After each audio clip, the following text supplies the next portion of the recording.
Сергей Гапликов сегодня впервые прокомментировал поправки в федеральное пенсионное законодательство. Повышение предельного возраста, заявил он, не коснется региональных льгот для людей старшего поколения.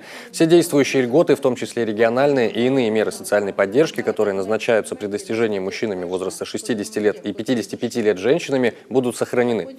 В первую очередь это льготный проезд на общественном транспорте, льготы по оплате услуг ЖКХ, земельного налога и налога на имущество. Такой комментарий губернатор дал агентству Коминформ, отметив, что это принципиальное условие, которое должно быть обязательно выполнено.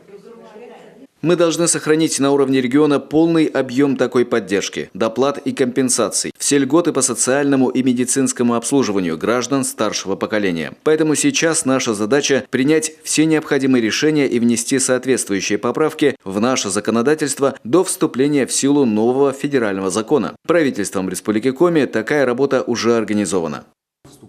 Напомним, поводом для такого комментария стало недавнее телеобращение Владимира Путина. Глава государства пояснил важность и необходимость изменения пенсионной системы. Именно сейчас все озвученные предложения будут оформлены в качестве поправок и в кратчайшие сроки внесены в Госдуму.